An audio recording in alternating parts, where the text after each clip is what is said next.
Come on. Hey, honeys and hunks. We got a split second late start today with it because me, let's just straight up, we're just going to say me. There's nothing around it. But we are here. We're doing it a lot. We're back at it again this week. Jade, how are you doing today? Coming in today for you. I'm doing okay. I'm getting rocked in my fantasy leagues the last couple of weeks because I'm decimated by injuries. But I try to keep telling myself it's early in the season. I just got to make the playoffs. It's gonna be fine. But we're gonna talk about it a bit later. But that's the thing I've noticed for basketball. Like the last couple of weeks, there's a lot of injuries. Ooh, yes, that is also something that will be, you are correct, will be mentioned a little later. And so we got Shay over here with NBA. Shay watches NBA. What's How up? are you doing right now with NBA right now? You got a lot of stuff going on in Brooklyn. Are you able to catch up with any other kind of NBA? No, not really. From like everything I'm doing for my own like career to the gossip going around to just New York drama in general. It's like I feel like I live in the middle of like a reality television show. Like this feels like it's the Real Housewives, but not. Like Real Housewives, but then on a whole other level with this stuff. But no, we're gonna be hearing more from you a little bit later when we discuss our teams right now. But so this week we're gonna be talking about we're gonna be discussing about the Warriors' struggles that they're going for, just because those are the reigning champs. They've already had some issues earlier before the season starts. Are we going to continue seeing this? And after that, we're going to hit up Utah, top of the West. That's going to be a total flip over. And then we'll end up with topsy-turvy East right now. We got it coming with two of the lower seeds coming up to the top seeds going low, but we'll hit up that also at the end. Don't forget the fantasy and Twitter we got with Shay and Jade too. So let's just start this off with it. Jade, are the punches thrown from the preseason still lingering? For the Warriors. So it's funny, I was thinking about this literally while you were introducing the show, and Sarah really thought that it was going to affect them during the season. I'm like, no, they're the Warriors. They're such a good organization. The core has been together so long, it's going to be fine. Well, I guess I have to walk that back because it doesn't seem to be fine at all. I'm surprised. I thought that they were going to be able to get past this. And I mean, it's speculation, right? We know that it happened, so it seems obvious that must be what it is. But we're also not in the locker room, so maybe it's something else. What I do think about the Warriors is, I think they're going to figure it out. Yeah. You know, like this isn't the season where Clay and Steph are both injured and they're just running with whoever they've got. You know, 9 deep into their G League team. I don't see this being a trend for the rest of the season. I think they have it turned around by the All-Star break. But then, so Shay, they're still having issues there. Is this the end of the Splash era? I don't know. Like, it's interesting. Wait, what does the splash era exactly mean? Steph and Clay. Okay, that's what I thought. Okay, I don't think. Would you maybe throw in Draymond with that as well? I think you kind of have to. Okay, yeah. Yeah, so, you're right. Because like on Twitter, everyone is talking about like making memes about Steph being like, because Steph's stats are still great. Like he's still Steph. Crazy stats, putting points up. He's Steph Curry, and there were so many memes of basically, you know, him looking for like Klay Thompson, like to come and help him, because there's no reason that Steph should be putting up these kind of statistics. And we are a group that like, we know that stats isn't everything, but for Steph Curry, it's like stats are everything and more. Like he has so much that he gives on the court. So why are they still not winning every game? Like at least some games, at least win the games they should be winning. Exactly. So I think that they could come together, because I do still think that Clay has, like, some recovery period, some figuring out to do. But I do think that Draymond could be a factor in this, like, this thing not quite working out, because, like, Steph is performing, obviously. Everyone else is kind of like, where are you at? And it's funny that you bring that up, because we talk about these struggles, because Warriors just had a huge game the other night where they scored like 140. So when I came up with this topic, bad timing with it all. But the next game though was rough, I'm pretty sure. So speaking with then the rest of the team, then Shay, where do you think then? You think Andrew Wiggins last year's All-Star was just kind of a flop? Or do you think he's still with it all? I think that it's too early to completely say he's a flop in the season, especially when your other teammates who have a more veteran status are underperforming. I think it's just hard to say that, like, right now it's a flop. I also just think that I would be cautious to call anyone completely done or completely, like, over prior to, like, All-Stars, because it's the beginning of the season, and we've seen people go from not finals contenders to making it to the playoffs and going further than we ever expected. So it's like, I just want, it's up in the air. I think Andrew Wiggins is up in the air. He has a lot of potential, but right now his team is not really the greatest role model. I mean, he has Steph, but when the rest of your team is also not there, what are you going to do? Well, and I think in terms of Wiggins too, we've seen it that he's really sensitive to the team dynamic. Yes. Right? Like, he needs just the right spot. I would have never thought that. I'm not mad at him about it, because I operate on a high level of specificity as well. So, like, I get it. But yeah, I see a players only meeting in the very near future if they don't turn it around, like within the next 2 weeks, if they don't start winning games. Ooh. Well, 2 weeks. I'm going to ask, is this also the time? Are we deep enough into the season now then, Jade, for them to start worrying about and have the players meeting? Or do they still have a split sec with it all? I'm just going to review the teams they've lost to recently, because I think that's kind of telling in terms of what, like, they beat the Rockets and the Knicks, and the Pelicans just destroyed them last night. 128 to 83. They, like, destroyed them. I think that game, Steph, Clay, and Draymond, I think one other and Kevon. Everyone was resting. You're right. They were resting. They were resting. I'm curious about that as well too. But still, like, and the Pelicans, to be fair, are on a bit of an upward trajectory right now too. So, like, it could be a timing thing, as we know is a real thing in basketball. Sometimes it's the day you play a given team. But, like, they lost to the Suns, which, okay, they lost to the Kings, but again, the Kings are playing better than anybody thinks they should be playing. I hope they make the playoffs.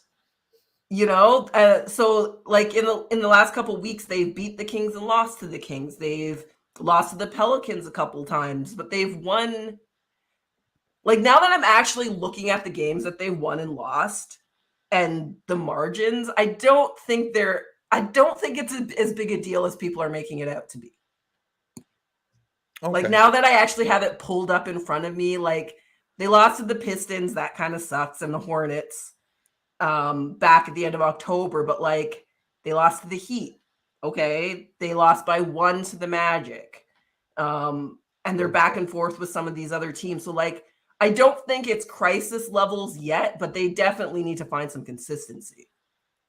I also didn't realize that the, like, Warriors itself is facing a class action lawsuit because of the, like, failed cryptocurrency. I thought it was just certain players, but it looks like I didn't know anything about that. This is brand new information to me. Failed cryptocurrency, color me curious. I don't know everything yet because I think it's still developing. But like literally when you Google Golden State Warriors Gizmodo, Gizmodo. like earlier yesterday, Golden State Warriors face class action. Oh, also action is spelled wrong in their title, so I don't know. But lawsuit with Zoom FTX, because I had seen that like Shaq was also involved. I see that now too. Shaq's involved with everything, so the validity of that. Yeah, but the other thing is like the fact that this is the only outlet that I see this news on. Either they're just first to everything, or it's not legit. Like it's really hard to say now that I've Googled it. Hey, this is welcome to the media. Anything goes. Yeah, and like this has been up for 21 hours, so the fact that nobody else has picked it up yet, I find a little bit suspicious. Reuters looks like they broke it first, and I guess they're kind of respectable. Okay. But you're right. Yeah, like, why is no one else covering this? Sports Network. No one else is talking about this. Yeah. Yet. So we'll see. I wonder if with NBA and crypto, something falls apart, and next thing you know, there's a crypto.com arena that everyone wants to go play with when they play the Lakers. That'd be awkward. Is it one of the arenas already named crypto.com? That's what the Lakers play in. The Lakers, yeah. Yeah, okay. Yeah. Lakers play in there with it. So yeah, that's crazy. I'll still call it Staples Arena, Staples Center, because it's like how in Minnesota we have the Mall of America, and growing up as a kid, it was Camp Snoopy because the guy that created Snoopy is from Minnesota. Well, over the past few years, they changed it to Nickelodeon Universe. Yeah, you can't after sort of. It's like for me in Toronto, like Snoopy. The Raptors used to play in the Air Canada Center. It was the ACC. It's so easy to say. You know, Vince Carter was Air Canada, and now it's the Scotiabank Arena. And like, it's a lot of syllables. About half the time, I still say the ACC because. And see, I get that. I would think that's also college football, or just. It's Canada, so it's not college football. Yeah, exactly. And even then, why do I think ACC? I don't pay attention to college football. Anywho, not that. But so right now at this point, so you were talking about injuries, Jade, earlier, and it was kind of hurting your fantasy basketball this week. So like, break it down for us and how it was going. Okay, so I'll just tell you right now. I'm going to open it right now. So the crazy thing about this is I have more players hurt or out than I had injury spots. Ooh. And this is still set up from COVID fantasy. So like I have 6 IL spots. 6. I have 6. And I have more players than I have IL spots for that aren't playing. So Nikola Jokic is still out on protocols. Tyler Hero has been out for weeks. He's only played 4 games this season. Really? 4 games. He got paid. Since he's got an ankle sprain, I think. Left ankle sprain. He's not playing tonight he didn't play last night against you guys either. Nope. John Morant has been out for like 2 weeks. He's got a sprain as well. That's right. Gary Trent Jr. was injured and then caught the bug that's been going all around the Raptors, which Shay's going to be talking about a little later in the Twitter segment I saw. He just every time my phone goes off with an announcement that someone's healthy, I'm like, yes.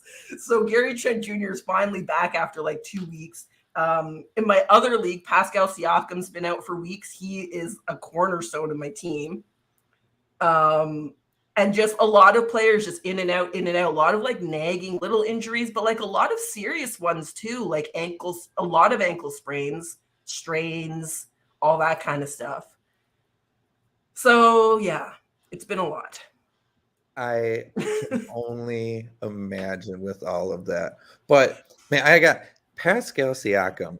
That he is the definition of fantasy player. Yeah, I gotta add. He is just fantasy player 101 with that. He gives you a little bit of everything consistently. He's a fantasy 101 with that one. Yeah. What round did you take him in? I'm trying to remember. I reached for him definitely because I know I'm playing with all American people. and I know they don't know how good he is.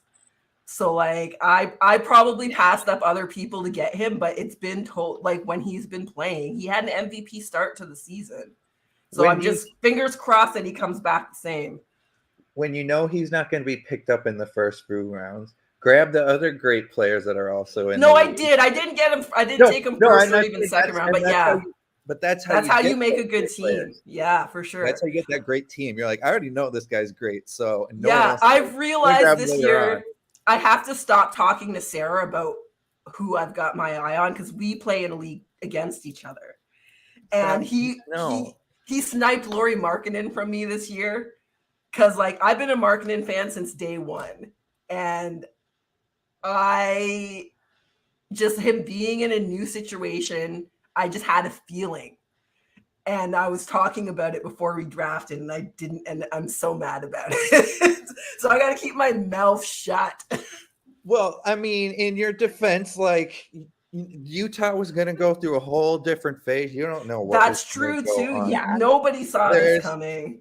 Any person that has anything talking about Utah, they're lying to themselves that they said that they were going to be in this situation. Nobody, come on. We all thought they were tanking for Wembanyama. Exactly. I was going to say they're going to get Rudy Gobert and Donovan Mitchell and one player. But that's like, man, I can't wait till we talk about that more because that's nuts. There's no reason that should be happening. Well, yeah, I was just about to say that leads perfectly right into so Utah right now leading in the West right now. That, as we've just all now talked about, has pretty much boggled our minds. We all thought they were going to take. So, Jade, you were just talking about Lauri Markkanen literally just a second ago. Yeah. Is this him being the real thing, or is this a system thing that's making the best out of him? I think it's both. I think anytime a player is able to perform to their best, it's a combination of both things going right, like so many other things in life are. For something to go right, usually it takes more than one factor coming together. But I also read an article this week about him, and literally just like what did the Jazz do to unlock Lauri Markkanen? What happened? What happened was he played EuroLeague for Finland this year. He killed it. And the Jazz are just like, well, let's just let him do what he did playing for Finland. And it's working. And what the article was saying is like, they're not trying to tell him to do one thing or another. They're just letting him do a bit of everything. And if you know basketball, when you're dealing with European players, you pretty much always have that option because their fundamentals are so good. So like you just let him he's going to rebound, he's going to shoot, he's going to assist, like he's doing everything at such a high level. And he has a nickname now that I'm a fan of. They're calling him Magic Marker, which I think is amazing. I like how it's an actual nickname. Magic Marker, isn't it great? It's an actual nickname. Yeah. Instead of just like putting like the two letters of their name, putting it together and maybe throwing in their number. I hate that nickname. Yes. Give me a real nickname. Except for with Kyle Lowry, because it stands for Kyle Lowry over everything. I do. Is that what it stands for? I don't think I knew that. KLOE. We spell it with an E instead of a W. Yeah, Kyle Lowry over everything. How do you pronounce it out loud? Kalo. Okay. Yeah. Okay. I've seen it on Twitter, but I've just non-Toronto fans are like, what? What are you talking about? I'll go with it, sure. I will also say, but one of the greatest nicknames of all time is AK-47. Yes. And that's Andre Karolinko. It's hard. That's a hard nick. That's an all-time nickname. He's got dragon wings tattooed on his back. I think that's the best with it. Just having that all tied up with it. But are these consistent winning ways, Shay, going to be going away anytime soon? Or we're getting to the part of the season where things are kind of now clicking for our teams. Is this them fully clicking? I don't know. Like, I won't lie. I haven't had a ton of time to pay attention to them. like I said, first off, I'm an NBA drama girly. So there's no drama in the Jazz, so Shay's not paying attention. which is weird because I'm like, Rudy Gobert. Oh no, he's on the Timberwolves now. That's why there's been no drama with the Jazz. No, so like honestly, the Jazz have been off my radar a little bit this year so far, which is again weird because they've been doing a lot better than any of us kind of expected. So I don't have a lot of opinion on them. I'm actually gonna add them to my I get Google alerts, to my email every morning, and I'm actually gonna add the Jazz to my Google alert because I feel like they're gonna be something that, like, again, one of those teams you don't expect to make it far in the playoffs that have that wild card feel right now. Okay. You think they're gonna okay. I mean, I don't really care if they do or don't. Like, I don't have like a lot of money on them or anything, but it's like I wouldn't be surprised. It's like the year that Miami made it all the way and they were not on our radar at all. So it's like I feel like the Jazz kind of have that kind of feel, if that makes sense. I purposely didn't pay attention to that Miami Heat squad though, so that's true. I mean, I get it. I was a little bit biased on that one. But Shay, Jade, with all this consistent like winning, do you think they'll keep this team kind of roughly and start using those picks all those unprotected picks, just because that's new? That's the new kind of money of the league. I think if they're smart, they keep these guys together. Like, they've kind of caught lightning in a bottle here with like no plan or rhyme or reason. That doesn't happen all the time. And usually, like earlier on in the season, I was like, yeah, whatever, it's early, we'll see what happens. But like, it is really starting to seem like they've really just gelled as a team. Now, come playoff time, I fully expect them to fall apart because that's what happens. That's what happens with teams that are newly good together. Yeah. Right? Like, everybody loses in the playoffs before they win. Everybody. Every team, every core roster loses together before they win together. That's just how it goes. Yep. So I expect that to still be the case. There are exceptions to every rule, but so far there haven't really been any exceptions to this one in the NBA. So I'm willing to stand by it. But that said, they definitely have like a crazy good foundation that if they are an organization that knows what they're doing, which I don't really know when it comes to the Jazz, right? Because like we have some organizations where we know they're crap. We have some organizations where we know they're great organizations, but there are a lot of organizations in the league that just haven't got a break in a few years, or haven't had. Ainge. All right, that's who's in Utah. Gross. So that's why all these moves I see, I'm like, oh, there's gonna be some manipulative, gross background reasoning for it, and they're gonna be someone that's tearing and putting their entire heart into the team, and they will be traded. Lauri Markkanen, watch your back. Oh, that would be such a good. I mean, if that's gonna be the case, at least he got the chance to show, like, yeah, this is the kind of player I am in the NBA. Who wants me? Right. And also, Jade, is Utah's coach doing a fantastic job with getting this team to gel, or are these players just naturally able to do it themselves? I feel like I sound like a broken record, but I feel like there has to be an element of both. Like, these things generally don't totally happen in a vacuum. And it's not like one or two new key players. All of their top three guys are new to the Jazz this year. Like, that doesn't usually happen that way. And they're in the West. Like, it's a little bit crazy. I'm really excited to see what happens. But I've been saying, like, the NBA is the Wild West this year. The smaller market teams are starting to figure it out. And the big market teams, it's become clear that just adding stars to your roster isn't going to be the way to go. So it's left the door open. And a lot of these small market teams, I think, are figuring out how to win as small market teams, which is so good for basketball. all the superstars of the past are now kind of fading out, but everyone still thinks they can win, so they go to the big markets, and all the young teams that have been getting the great picks over the years, those teams are finally clicking.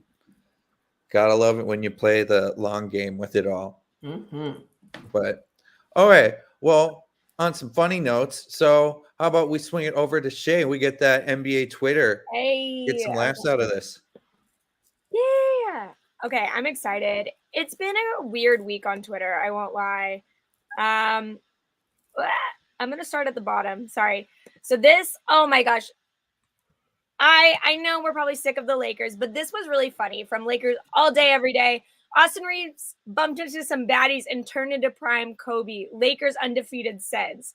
So right here, you see he falls into like these really cute girls. And then like he goes off. And As like, you do. Austin Oh my Reeves, gosh, look at that shot. like Yeah. that guy, he might be a white guy in the NBA, but he and like these girls just keep giggling the whole game. It is so like this made me laugh so hard because also if I saw him on the street, the last thing I would think is he's in it. He Sure. he looks like a 2K player when you first start out because you don't have enough VC to get tattoos. So, and you don't have enough VC to get dunks. So you just put it all in just, okay, I got to be able to make jump shots and close shots. And also he looks like the kid where the girls from school are here to watch my game. I messed up. I got to do something now. He also looks like he's 16 too. Like he looks so young. and he's been in the NBA like what 2 years now. So like he's not in his teens anymore. I don't think. I think he's reached 20. I'm checking right now. He was born May 29th, 1998. Oh, so he's even older. Yeah. Okay, he's not a 2000s baby. Now Yeah, he's not even a 2000s baby. I'm like, no. And he looks like he's like about to start on the JV squad. You know what I mean? So like this just made me giggle. He's the new Alex Caruso for the Lakers. He's the new Alex Caruso. I don't know. I think he has more charisma than Alex Caruso ever had. I think it's because he looks dorkier. He's gonna teach you pre-calc.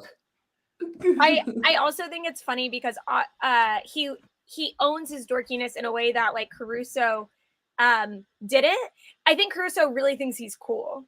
Like that makes the whole total difference when somebody is a little bit dorky, whether they're like cool dorky or just dorky. Exactly. It's owning it. It makes the entire difference. Okay, so this is Austin a total Reeves, suburbs kid. So this one from Jake Graffs at Jake Graffs. Taylor, if you don't follow this account, I recommend it. They're a Minnesota fan who will make fun of Minnesota. So the entire tweet, you can't analyze a Timberwolves game. Too many variables. What was the outcome? Did they win or lose? How are the vibes right now? Did you ever get nervous? Did you have fun? When was last time that they lost? Are the Wolves back? Have they been back for a while? Yes. And that's how I feel like since I've met you, you have described Timberwolves games. Man, we've still won games now Yes. though with it, but we've blown so many 20-point leads. It is so frustrating. Do you get ulcers in your stomach? Because I think I got one of those.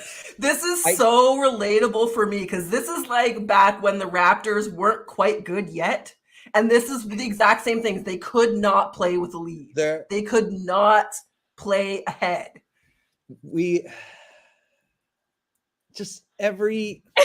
I watch the games now just to watch them. Yeah. We win, great. We lose, I'm used to it. Like, okay, this is a shame, but I mean, it's nothing new. I thought at the beginning of the season, though, being like, oh, I can finally go into a game being like, I think we're going to win this. Now I'm like, I hope we play fun. Well, hold on. I hope we have fun. Hold on to that for later when we do our picks for the week. Exactly. True. All right, my next one. Okay, this was an interesting thread for many reasons. So it starts off all the way up here where Ben Simmons choking out Karl Anthony Towns is the hardest he's worked on the court in the last 3 years. Could not find when this was happening. This happened 2 seasons ago. Right. And I right think at the beginning of TNT. This is the season Cat became Cat 2.0. I've been calling him Cat 2.0 since this fight specifically, because he changed after this. So I was looking at this because I was like, oh, this isn't this year. And there's like all this other stuff of like people like talking about like, because, you know, Embiid is sitting out the game tonight with Simmons coming back to Philly. No Embiid. So then it got into that conversation. And then we get to what I really wanted to show, which is this is the Met Museum in New York. Oh, let me give credit to the little Twitter person at the Showtime, a casual fan. I don't know if they like made that tag. this, but the fact that like it's just like all these Embiid, like this Embiid picture, that made me laugh so hard because like we all know how we feel about Embiid. And this is kind of sums up how I picture him as a baby. He's always he barely did anything either. Once also, Cat like went at him, like it was total. Ben Simmons had to end this. Like, look at that. It's a finger, a literal finger on him. Literal finger. One. Like I remember seeing that. I was happy that Cat was like, no, screw you with this. That's a great shot. You know what? Like, thank you for finally just not even going towards the ref, just being like, screw it. I'm going straight to this guy. I'm tired of him. No, for as long as Karl Anthony Towns plays in the NBA, this is a turning point moment for like he's been through a lot. We know that. He's been through so much through COVID and all kinds of other things. But his game changed after this happened. Yep. So the things that Twitter brings you got to look in those threads sometimes, you know? Like, yeah, that's a great thread. Also love a good drama. So this also, Alex at Stephen LeBron, seeing a new Raptor hit the injury report every day. And this like freaking, him like crying in front of the Raptor. Oh my gosh. What a good meme reaction. That's amazing. Anything Raptor related. Yeah, this has been the story of like the last couple of weeks for us too. Like we played this week with 7 guys out, starters and role and regular rotation guys, 7 of them this last week. Is it just injuries, or are people is they also going in health on protocol? Well, it has been non-COVID illness, but there was a bug that went. Fred VanVleet had it. Gary Trent Jr. is just getting over it. Other people on the staff have had it. So yeah, it's been a combination. I know. Yeah, I know that all of because Cat and Rudy Gobert have gone on the health protocol thing, but Nikola Jokic and a couple other Denver guys. Yeah, it hasn't been for COVID, but it's one of those things where like, oh, it's a slippery slope. Oh, Denver is COVID. The guys that are out for Denver, it is COVID protocol. Okay, yeah, because it's just it could just be you got a cold. Well, now you got a weakened immune system with it, and you got gross child because kids are disgusting. And, kids are disgusting. One thing leads to another with it. And supposedly the flu is going to be really bad this year. So, you know, like it could be anything. And I mean, I will say, I think it's great that the NBA is still taking COVID seriously. I feel like compared to other professional sports leagues, and also just being in a very crowded city, just seeing the way that like COVID rates are going up, hospitals are overwhelmed, not just because of COVID, but for other things. And officials are not, and in most realms are not taking it seriously. So the fact that the NBA is taking the health of the players seriously is good.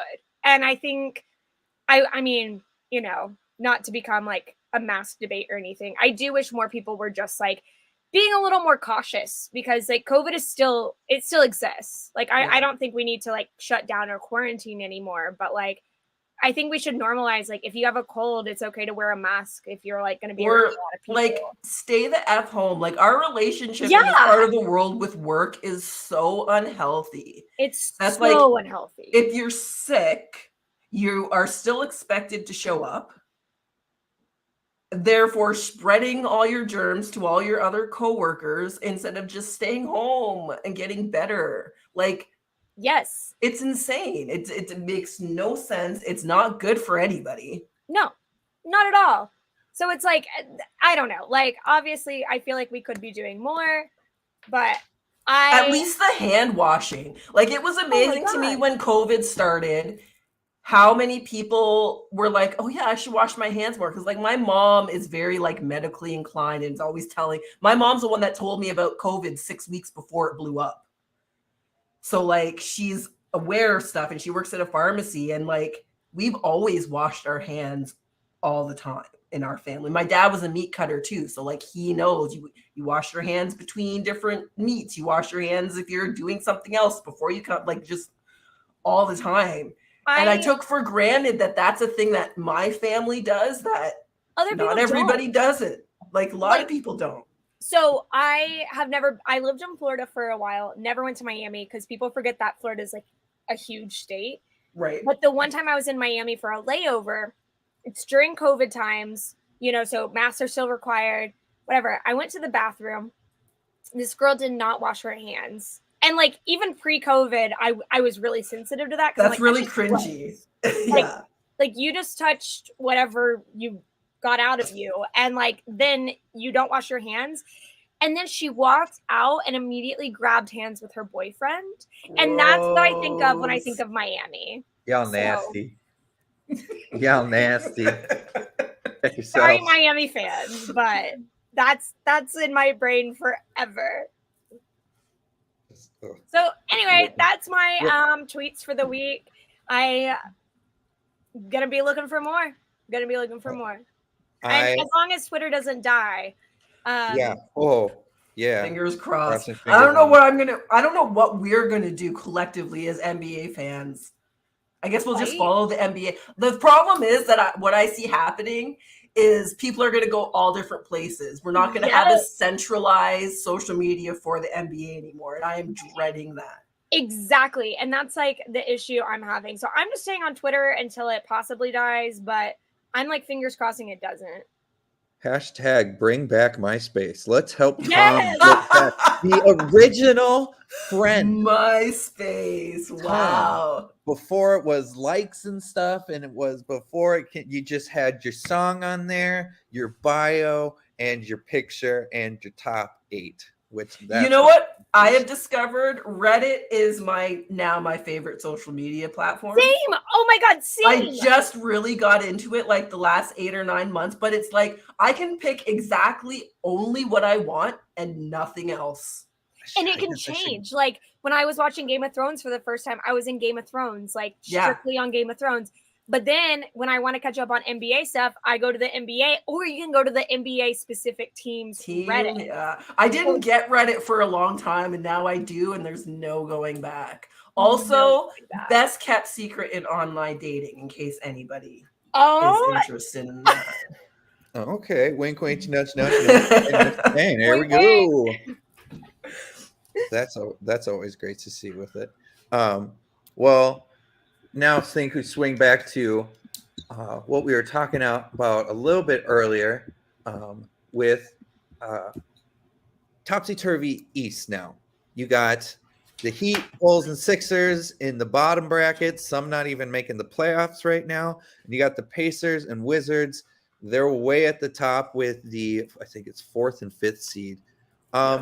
Jade, are the Heat, Bulls, and Sixers going to continue sinking or staying where they're at? Or do you see any of them bouncing back up? So the Heat, I don't know. Like the Heat are one of those teams that feel like they should be better than 7. They should be better than 12th. They are going through a lot of injuries right now. Right. But that hasn't ever stopped an Eric Spoelstra team. No. And I mean, in fairness, okay, so they're 7 and 10. The Celtics are 13 and 4. The Bucks are 12 and 4. So like, it's not at this point in the season, they're not so many games back that I would say they're never going to recover. The Nets, I don't know. Who knows? That's all I'm going to say about what might happen to the Nets. And the Sixers, I don't trust the Sixers. Embiid's going to be in and out all season long. him and Harden, I don't think have had a chance to gel. I don't know Right. that he and Harden would ever necessarily gel. I don't know that Embiid will ever really gel with anybody, and same for Harden. So like those are questions for me. For those teams, I don't think the Knicks are going to stay in 8th. I think they're probably going to slide. So I guess that means some of those teams are going to have to move up.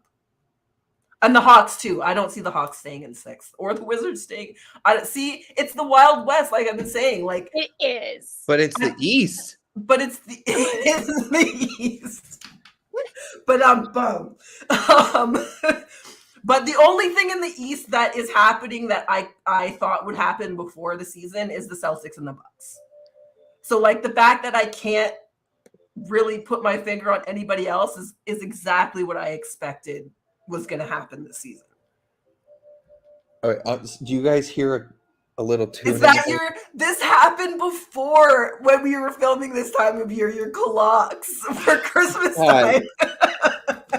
My parents, I thought they shut it off. I'm so sorry. Okay. At least we now know it's 2:00 here. Wait, was this when Shay was here, or this happened pre-Shay the last time? This would have to be when Shay was still here. I think this is also was here when we had that one Brandon Falcon. What was his name? Falco. He wasn't on our show though. We were on his show. Well, we were on his show, and it happened then too. Oh, I didn't remember that one. Glorious. Anyways. At least now, it's Christmas songs now. Before it was Disney tunes. Now it's Christmas songs. So, I mean, sorry about that one. But so I want the Pacers. Like, this is a team where they thought everybody was going to be getting traded. Miles Turner going to go to the Lakers. Buddy Hield going to be going with them. They're getting first. They're getting Halliburton last year at some weird point, getting rid of Sabonis. Now Halliburton's leading the league with assists. Miles Turner's killing it. Yeah. Buddy Hield's playing really well too. Are you seeing them like sticking together with it because they are playing such great team ball, similar to like Utah?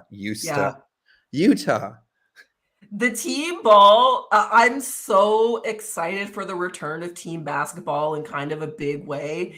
Because for a lot of years, there was a team here and a team there that did it, and everybody else kind of relied on a couple stars and some role players. But like team basketball is so much fun to watch. It's so entertaining. It's so much more unpredictable, especially when you get two squads that are really squads playing against each other. It's just so much of a better product. The thing is, I think the squad teams this year are going to have an advantage because there's so many more of them and people don't know how to stop them yet. There haven't been this many teams that played as a team this way in the NBA at the same time in a long time. So I think this season they're going to get a bit of a run, and into next season the defensive schemes are going to start adjusting to catch up with them, maybe even late into this season. But I think for right now, those teams, the Cavs, the Pacers, the Wizards, the Jazz, the Pelicans, like I think those teams are gonna get some really good run in the regular season this year. I want to point out that at the beginning of the season, I did not expect the Lakers to be ranked lower than OKC, and here we are. So I think that's OKC. That's a good point too. Yeah, even though they're not like super winning, I watched them play this week, and they are really fun to watch. They are really fun, and like I think there's still a lot of potential because remember when we first did our predictions, my big thing was if SGA doesn't. Like he has rock star potential, NBA rock star potential. And if they don't continue to showcase him and win and make a name for himself this season, he's got to go somewhere else because he needs to be on a winning team. Listen, my fingers are crossed that the Canadian boy wants to come back and play at home. Oh, it's only a matter of time before some Canadian all-star, Jamal Murray's another name. Yeah. Like one day someone's going to come back and play at their home court for the team they grew up watching, and I cannot wait for it. You're not wrong, but also go away because Do you think they're going to keep SGA because he's saying he wants to go to like a win now team right now, and That I will say that's the thing I'm OKC's worried about. But again, like I think if he can wait it out the rest of the season, I really think OKC has the potential to be a win now next season. They're putting in they are a long run team. Like the plans that Presti has put in is for the long run. It is not a quick fix like the Lakers have done, which obviously was not great. I think it's going to come down to, can the front office convince him that their plan is going to bear fruit? It's not just, it's not the process, right? You have to be able to convince SGA that you're not doing what the Sixers did. You're doing it differently and it's going to work better.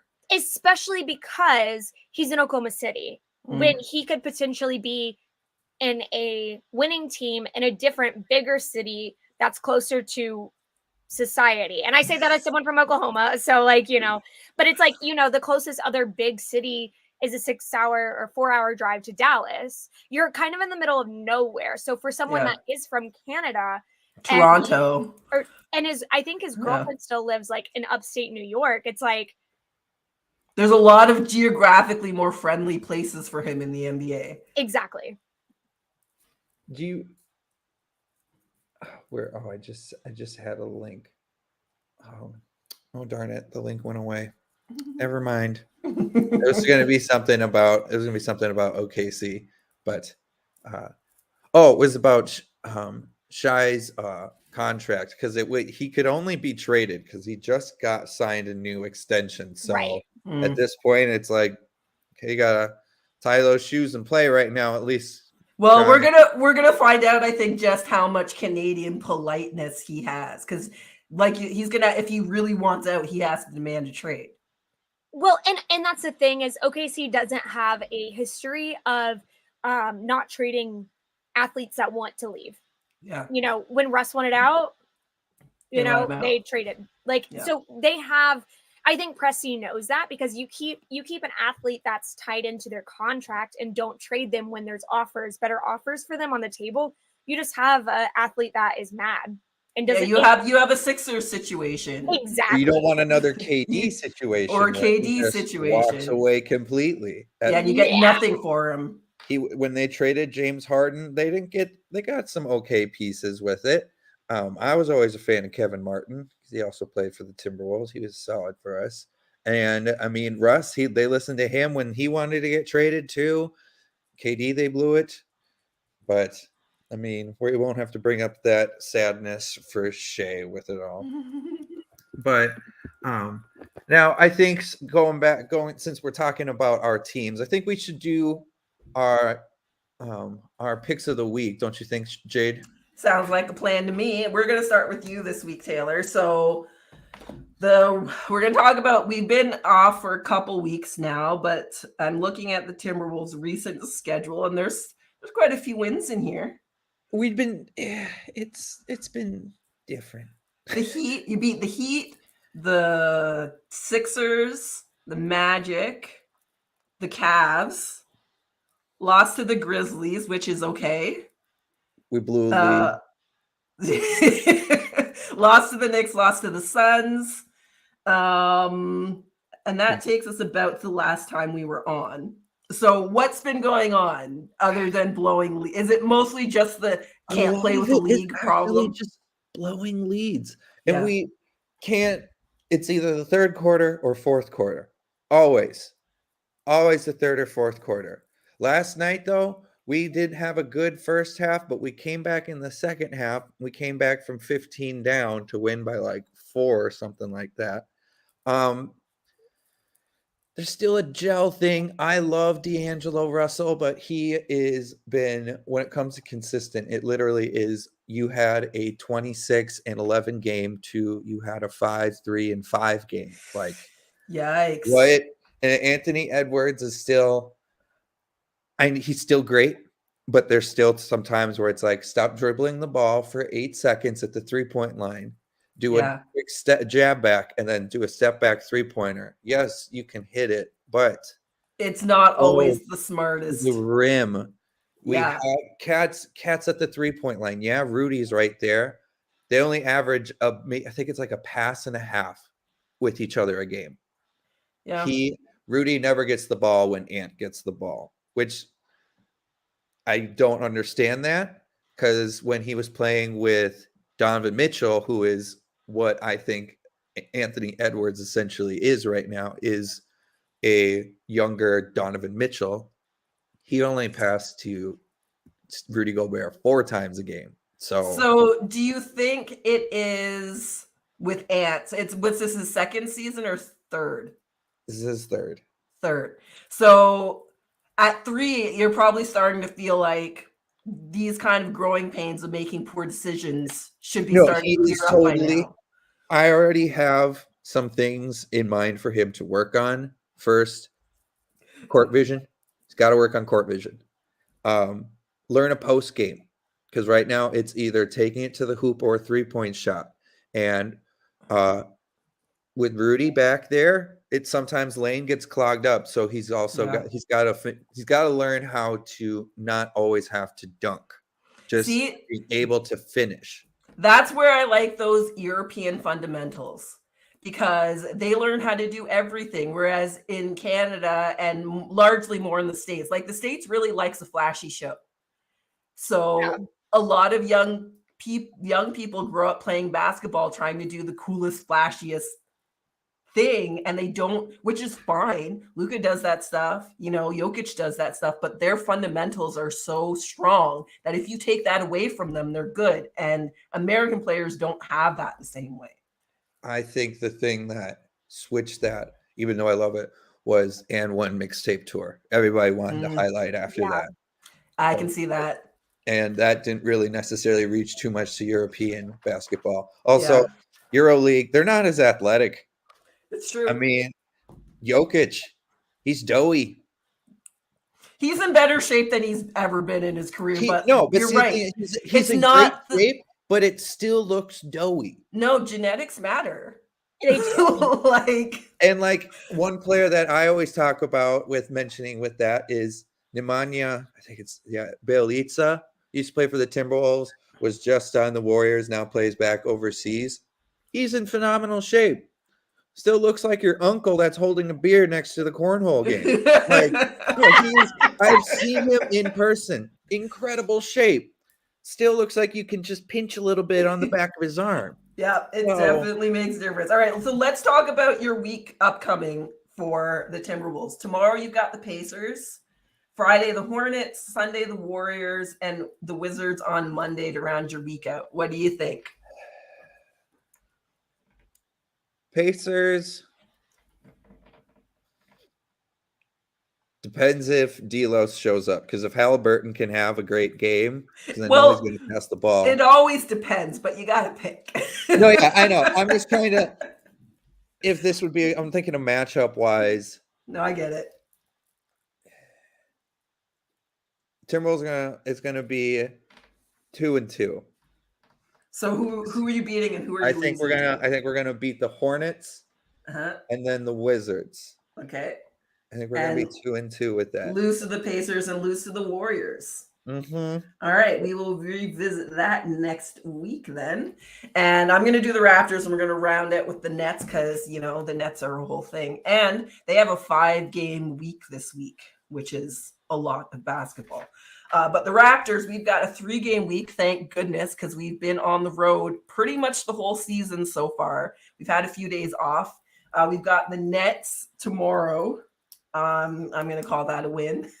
And we got the Mavs Saturday. I'm going to call that a loss. And I'm going to take a loss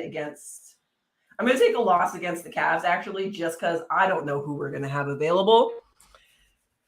No idea. Although, I mean, the Raptors are deeper than I thought they were even this year. They've been managing okay, even with all of the injuries. The young guys are rookie and Scotty Barnes have both really stepped up. So fingers crossed we have a decent week. We've lost in the last week since we had a show last. We've lost to the Pacers, we beat the Pistons, we beat the Heat, we lost to the Hawks by 2 in overtime.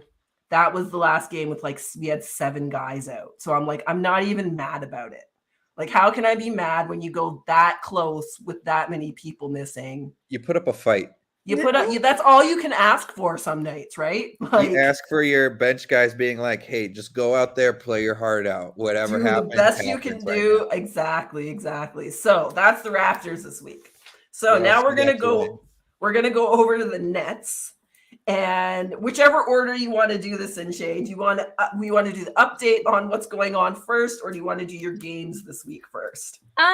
Well, my games this week, I'm just gonna go ahead and predict that we're gonna lose them all. All so you've got That's the Sixers, Raptors, Pacers, Trailblazers, and Magic. I even think we could lose to the Magic. Like, I think that's where we are at right now, just because like the team, like no matter what is going on off the court, there has been other stuff historically in the NBA where teams have been going through more and have come together as a team. Right now, we do not have that. We are very splintered.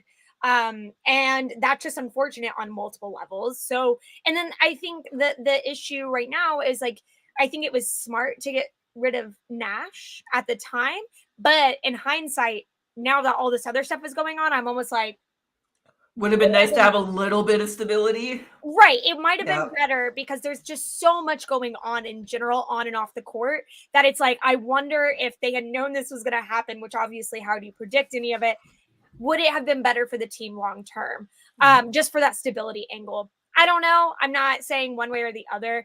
And I think that there's just like so much going on that it's going to be really difficult to see. But I could see them losing all the games. Like I could see them like doing that, because I also like, you know, what's going on off the court is a lot. And like, even, you know, for example, there was a demonstration outside of Barclays where Black Israelites came and to show support for Kyrie. And even like Jaylen Brown thought that it was just support for Kyrie. He didn't understand that it was the religious sect that came out, and he ended up rescinding. He didn't delete his tweet. I think that's actually something that we need to stop normalizing. I agree with that. I think you should keep tweets up if you're, you know, if people are upset about it, because like he didn't know, he did it in a way.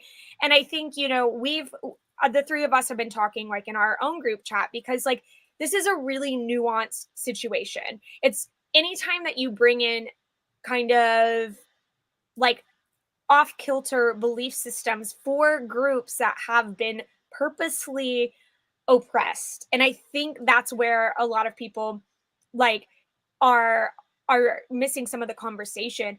And obviously, anytime that those belief systems become radical and incite violence, there is definitely a major issue. And that has happened with some of the people who believe these theories and have created it into more of a organized religion than just that could be true. And then it creates a hatred towards Jewish groups. And then there's been like acts of shootings and anti-Semitism in the past from groups that come from here.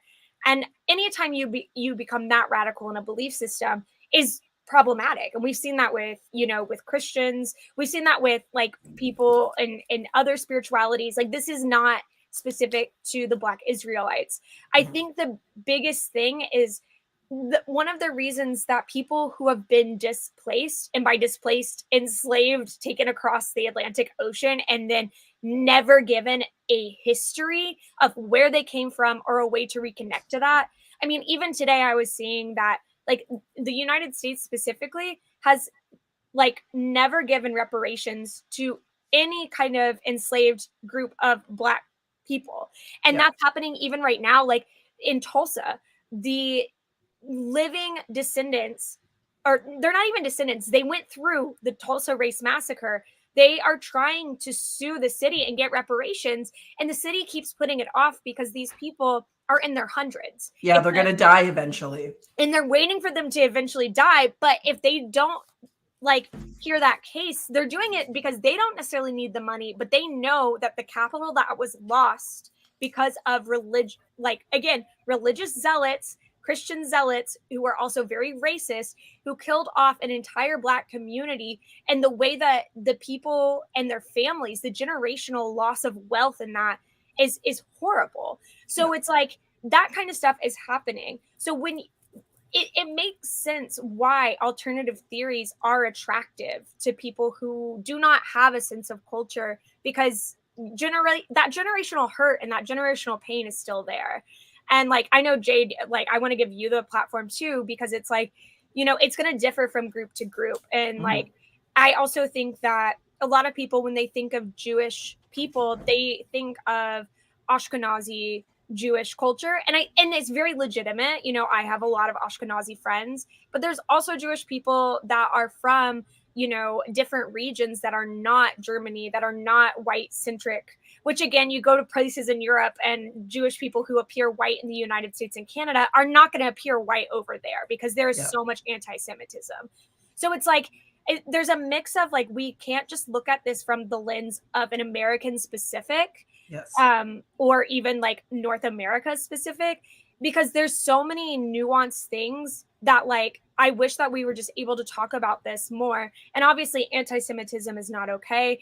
And like, but racism is also not okay. And so there's like, I think there's just so much nuance and so much pain involved that like, there's not a lot of room for talking about this in a way that's not going to get people canceled or whatever. So I think that's like that's kind of my take on it. Do I agree that Kyrie should have been suspended?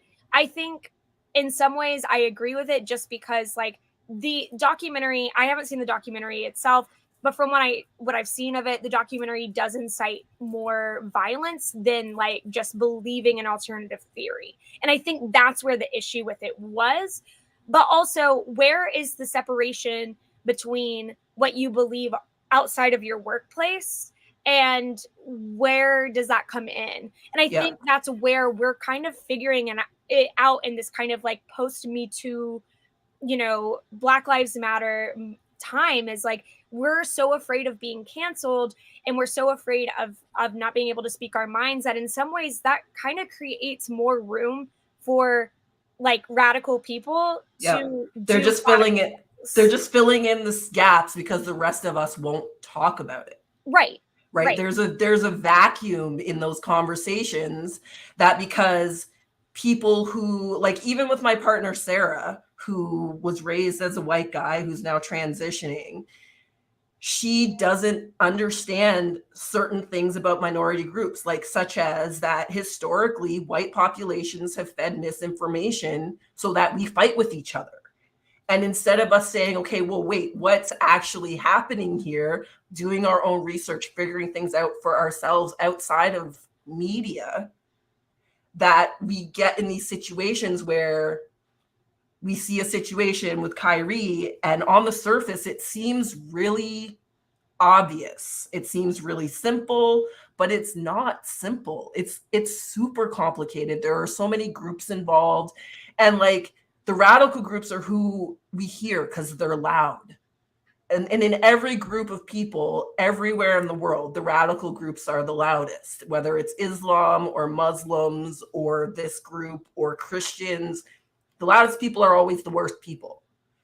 And it's imperative that for those of us who have more open minds to like turn down that noise and look at the bigger picture, because someone's always got an agenda too. For me, the thing that's hard for me is that our society is based on free speech.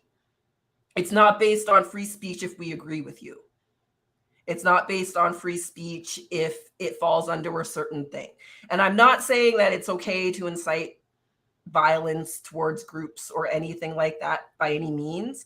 But if we pride ourselves in being a society that is about free speech, we have to figure out how to handle free speech when we don't all agree, because we're not always going to all agree. And when you take away Kyrie's freedom of speech, which is essentially what's happened, whether you agree with what he said or not, when you take away one person's, you're opening the door to take away everybody else's freedom of speech. Right. Everybody's. whether you agree with him or not. And that's really scary for somebody like me, that, you know, my partner's transitioning right now. What happens when somebody comes against them or against, you know, like that, all it opens that door. So there has to be, I'm not saying that what's happened is good or right or anything, but there's things that we have to figure out about being a free society and people's public opinions, which, to your point of where's the line between he's a basketball player, what he's taught, what he believes and thinks and says privately. I had a bit of a chuckle about it because I found it really ironic that not that long ago Kyrie was like, just let me stop talking to the media. Right. Like, it wasn't that long ago and we're all like, oh, it's part of your job, you have to do it. I bet some people wish they could have that one back. You know what, we're right. We should have just let Kyrie stop talking to the media. Right. Let him Could go have and just play been the guy at the basketball. water cooler that's just starting stuff off, and everyone's Right? like, yeah. Mm-hmm. And when He's he not says, coming to the Christmas party this right, year. exactly. We had the opportunity to do that. And because we like painting everything in such broad strokes and everybody has to do everything all the same way, we missed the opportunity to avoid this. Everybody, I'm talking to everybody. We could have avoided this a couple of years ago if we had just said, you know what, he's an athlete. We don't need to hear him talk to the media. Lakers, get more drama again. Figure out how to do it. Well, I and mean, I get do. Kyrie out the media. Let him sort his stuff out. Let's let him figure stuff out. Let's let him do his thing. Let's maybe do what he wanted everything to do at the beginning with. Yeah, just no And talking. No I- talking. Yeah, like I said, he could be the guy at the water cooler that's saying all the stuff. We all have that one coworker where you're like, for sure. Or we're not talking with the Carl creepy, that much, you guys. the He creepy gets- uncle he- in the family, the old guy that lives alone in the neighborhood. He's harmless. He doesn't mean anything. He says some weird shit. You ignore that stuff. You take him he for gets what you he Starbucks is. on Friday. Like, you're just like, well, I mean, And the like guy I've had a lot of blowback, including from my partner, and I'm like, I said flat out, Kyrie Irving is not racist. And my partner's like, how can you say that? I'm like, I'm Black.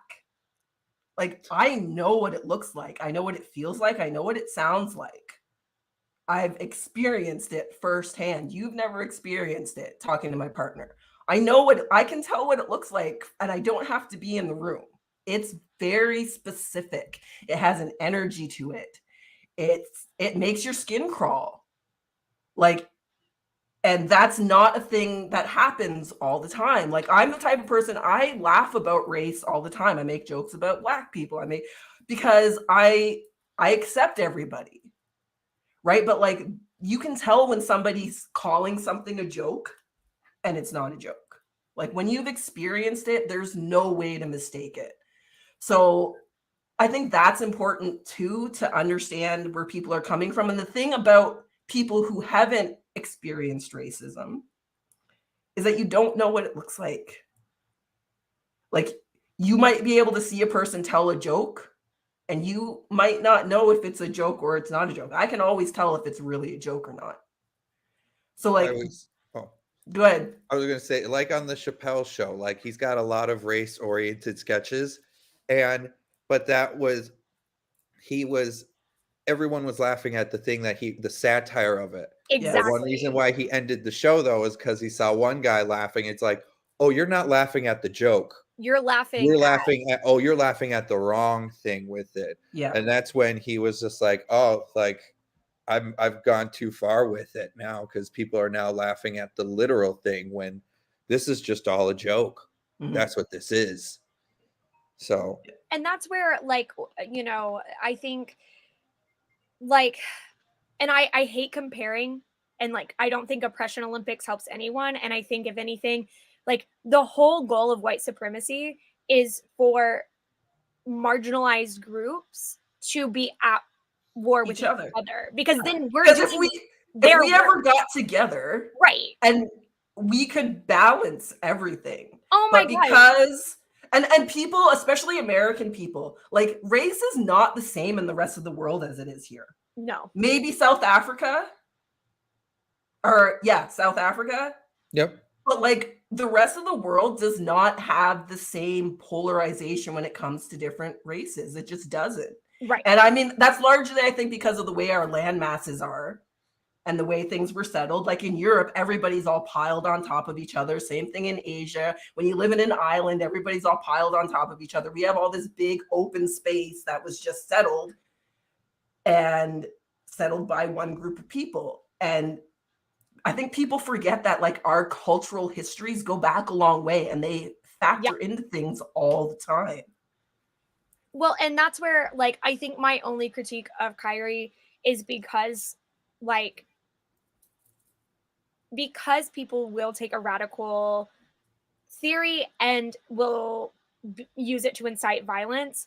I wish that because this is happening, he would basically speak out and be like, I'm not like trying to incite violence. He did yesterday. He did. Okay. I didn't see that. Cause like, and I think the other issue is we're putting so much pressure on him when it's like, this is what like right leaning people say about trans people all the time. And then on Trans Day of Remembrance, we had a literal shooting in a queer space.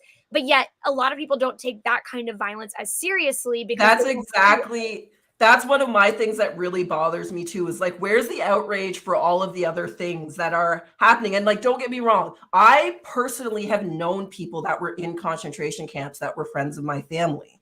They've all passed away now because they were, probably in their 80s when I was a kid. They were very close friends of my family. I listened to their stories. Like, it's horrible. Yeah. But at the same time, that was a long time ago. And like when it comes to slavery in the States, it's, well, just get over it. Or, all the land that was taken from Indigenous people. Are you guys not over this yet? Well, like, no, we're not. And where's the outrage for all these other things that are happening today and are going to happen tomorrow? Why is there such a pushback with Kyrie? Could it be because this particular group has a lot of money? I mean, those are questions you have to ask. Not that they're being upset is a problem, but it's a problem that we can pick and we're cherry picking what issues to be upset about. Right. When all these like Indigenous women are disappearing in Canada and the United States, like Hillary Swank is on my TV again because Indigenous people, women specifically, are just disappearing all over the place. Black people are still being shot by cops. Like, where is the level of outrage?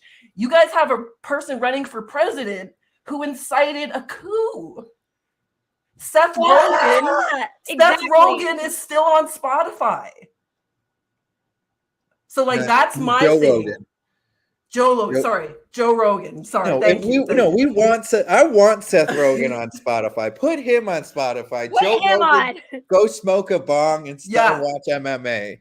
So like the lack of balance when it comes to dealing with things like this. Like, to me, I have to ask questions like that. Why is this issue the one that everyone's going to get behind, that the NBA is going to get behind? And in our society in North America that's built on capitalism, it's usually always money. Well, and for me, I'm like, if they were using the same standard for everything else across the board, then like I'd be like, okay, good. Yeah. Like let's take it all the same. But unfortunately, it just feels like it's a little more targeted because of Kyrie being Black. I mean, again, I don't excuse like anti-Semitism or any of that. I just wish that the same kind of like fervency. And I mean, again, like I guess a lot of NBA players aren't necessarily tweeting out anti-trans or other, against other groups and stuff, but it's like, it feels a little more targeted. Well, and especially for me, because this is not a new movie. No. The movie is from 2018. Right. So like, where was the outrage when it was made? Right. So anyways. There's a lot of alternative theories. When I used to run like a really big Indigenous like account, I had a lot of people that were like, you're not the original Native Americans, like Black people are, and like Black communities like owned this land before you did. Like there's alternative theories out there all over. Like, yeah, for sure. These sects are not specific to that. Like they're all over. They're in every group. They're in every, you know what I mean? It's just like, again, I think my fear is the violence it could incite. And especially being in Brooklyn, where like the Brooklyn Nets actually has like a really big Jewish population and like fan base. And I think that's one of the reasons why I think Brooklyn is taking it more seriously, For sure. is because like New York is the hub. It's New York. Yeah. Yeah. And even before they were relevant, you would go to Brooklyn games and like see like mostly like even, you know, like, because I don't know exactly the religious protocols, but they wouldn't be wearing jerseys or anything, but they would be in their Orthodox clothes at the games. Yeah. So like, you know, and I think that might be why this is happening, but also I think there's room for conversation, that it's not as easy as right and wrong. Yeah. Like, yes, any kind of violence, any kind of like direct kind of tie to that is wrong. Right. But that's different than a piece of information, whether you believe it or not. Right. Right. And like at the end of the day, I think it's really dangerous that we put so much responsibility on famous people for the way that other people act.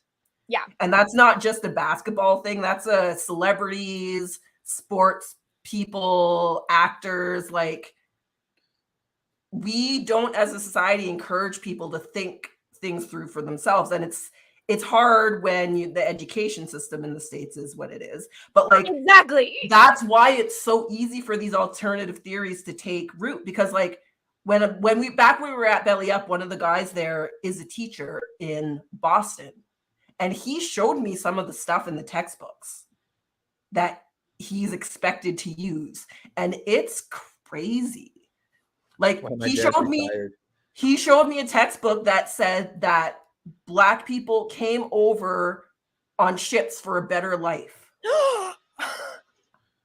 Yeah. So like, when and there's every state gets to teach whatever it wants.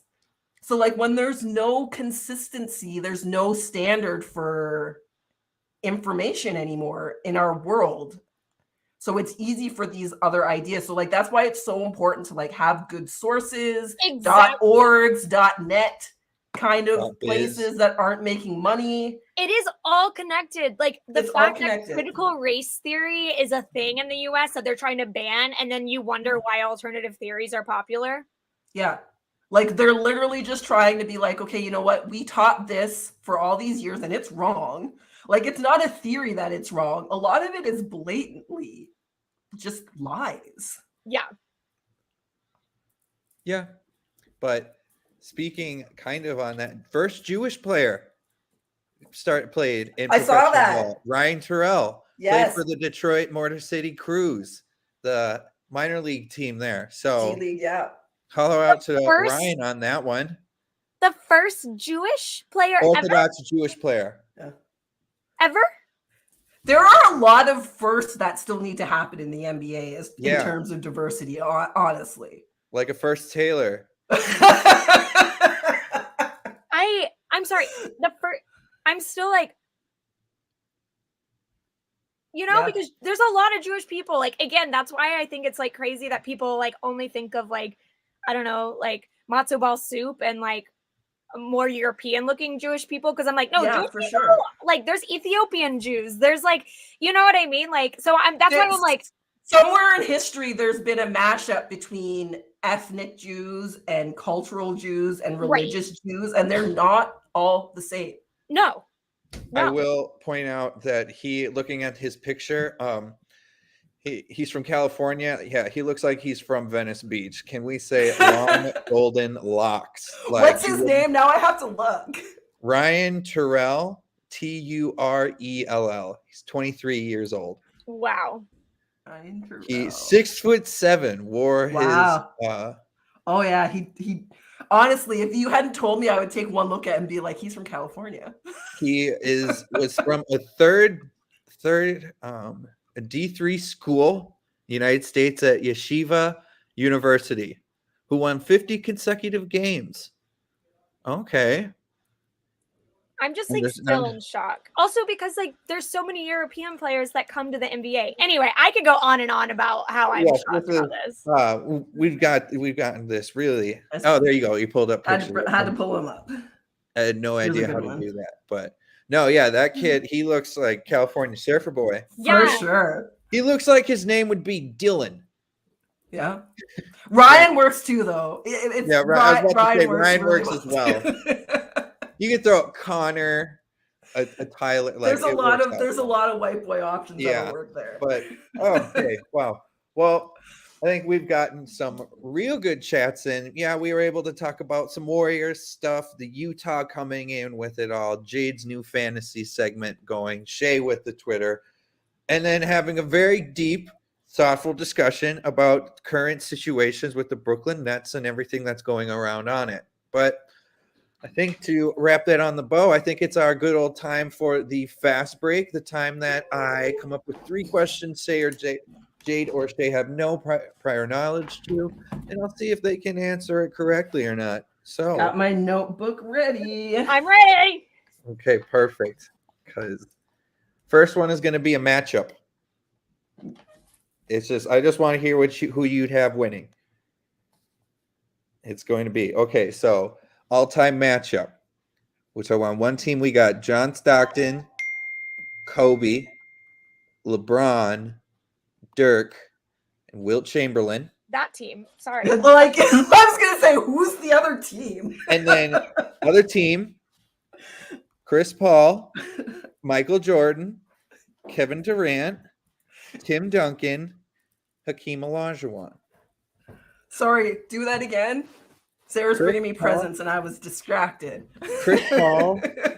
Chris Paul, Michael Jordan, Kevin Durant, Tim Duncan, Hakeem Olajuwon. All right. Well, first of all, let me just say kudos to you, because after I heard that first team, I was like, why are we even doing this? But the other team is legit too. I gotta pick the first one still. I'm like, I have to pick. I'm gonna pick the second one because of Chris Paul. Chris Paul pick. What? Okay. Chris Paul's a point god. He's a point god. And I'm thinking also Chris Paul Hornets he was still getting 10 assists and 20 points. true. Yeah. And getting to like I'm thinking that kind of Chris Paul. I don't think you can and I mean, we know John Stockton is an all-time great pure point guard as well. But like John Stockton couldn't do what Chris Paul does with his turnovers. Like his assist to turnover ratio is disgusting. How does he do that? So question 2. This is also a year where it is a record year for people scoring averaging over 30 points per game. I'm glad you said that, because I've been watching like the notifications from games and I'm like, we must be getting close to being like all time for that. So Jade, how many do you think are averaging over 30 this year? Ooh, okay. Ja Morant, Luka Doncic. Oh, if you want to name them all, go for it. I'm just asking. I'm not going to be able to. There's got to be at least 6. Okay, Shay. 5. It is 7. Oh, I almost said 7. You borderline 8 because Donovan Mitchell is at 29.8 points per game. So, I mean, if we're going to split hairs, you could say 8, but I'm not going to split hairs with it. So you got Luka number 1, then you got Embiid, Curry, SGA. I don't know if you knew that, but yeah, SGA is doing that. I did know that. Yeah, he's having a great season. Kevin Durant, Jason Tatum, and Giannis. I got Tatum, honestly, now. Okay. I got him in my MVP conversation. But when watching him play, he's taking over. He's doing better than I thought he'd ever do. I don't know. I still got to give it to Luka on the assists and rebounds. Still, though. Tatum. I'm annoyed. I get what you're saying, because like I'm at the point where I'm like, I'm annoyed that I have to like Jason Tatum because I love basketball and look what he's doing. But like, I did not ever want to like Jason Tatum. No, yes, that's right. All right, last question. Over under Dirk Nowitzki 3-pointers over 2,000. Over under In his career. I mean, Kyle Lowry's got 2,000, so Dirk must have more. Yeah, So definitely more. Under. No way. 1900. Wow. 1982. We have to realize he came from an era where That's weren't true. shooting threes. That's true. That's If he had no, played that's true. now, oh my gosh. Can you Dude, he would imagine? be, oh my gosh. It would be nuts. It would not be fair. No. Like, Like we that's when talk I about wanted, Luka being a cheat code. Dirk would be the ultimate 3-pointing, other than Steph, maybe. well, I'm like, they always, Cat is trying to say he's the best the best shooting big man ever. And I'm like, Nah, bro. argument, but like, put the other best like shooting big man, Dirk Nowitzki, in this era too. And let's go mano a mano with that. Let's go with it. That's what Yeah. I don't care about Cat playing back in the 2009. Just shooting wise, shoot three. Put Dirk in now and let's see what he does.